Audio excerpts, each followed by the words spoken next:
नमस्कार दोस्तों, आज मैं आप सभी को प्रसिद्ध डाकू अंगुलीमाल की कहानी सुनाने जा रहा हूँ। अगर आपको यह कहानी पसंद आए तो कृपया चैनल को सब्सक्राइब करें।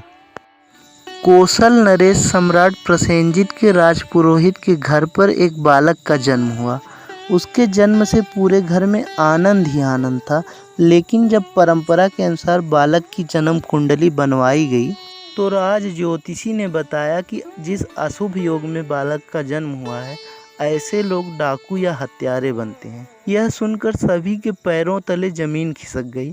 तब परिवार वालों ने युग प्रचलित तर्क वितर्कों का सहारा लेते हुए यह निश्चय किया, क्यों न बालक का नाम अहिंसक रख दिया जाए। यदि उसे बार बार इस नाम से पुकारा जाएगा तो उसके मन में कभी भी हिंसा की भावना नहीं आएगी। अहिंसक बचपन से ही सीखने, समझने, पढ़ने में कुशाग्र था। वह अपने अन्य साथियों से सभी मामले में आगे रहता था।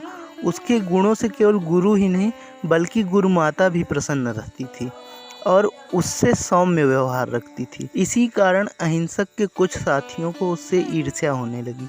सभी अहिंसक से उलझने की कोशिश करते थे, लेकिन अहिंसक की ही जीत होती थी।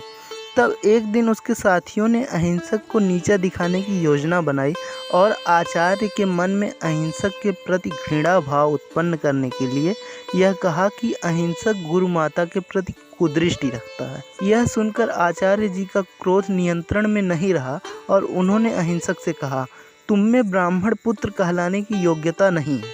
आचार्य ने अहिंसक को आदेश दिया कि तुम्हारी अंतिम शिक्षा तभी पूरी होगी जब तुम 100 व्यक्तियों की उंगली काट कर लाओगे और तभी तुम्हें दीक्षा मिलेगी। इस प्रकार आचार्य के आदेश को पालन करने के लिए अहिंसक हत्यारा बन गया।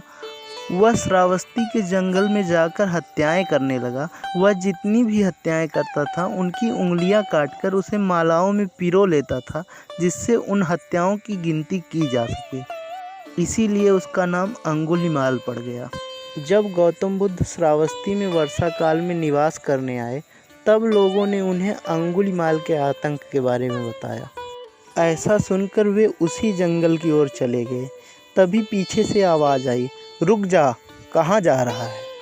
बुद्ध ठहर गए और पीछे मुड़कर देखा तो अंगुलीमाल खड़ा था और उसके गले में मृत लोगों के उंगलियों की माला लटक रही थी। उसके डरावने रूप को देखकर भी बुद्ध शांत और सरल थे। डाकू ने ऐसा पहली बार देखा था, इसलिए वह प्रभावित होने लगा।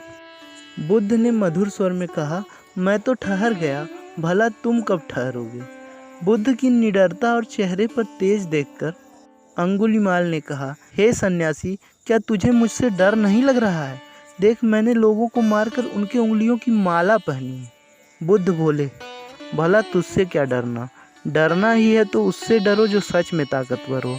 इस पर अंगुलीमाल बोला, मैं एक बार में 10 लोगों का सिर काट सकता हूँ। बुद्ध बोले, अगर तुम सच में ताकतवर हो तो जाओ पेड़ के 10 पत्ते तोड़ लाओ। अंगुलीमाल ने तुरंत पेड़ से पत्ते तोड़ डाले और कहा, इसमें क्या है, कहो तो मैं पूरा पेड़ ही उखाड़ लाऊं।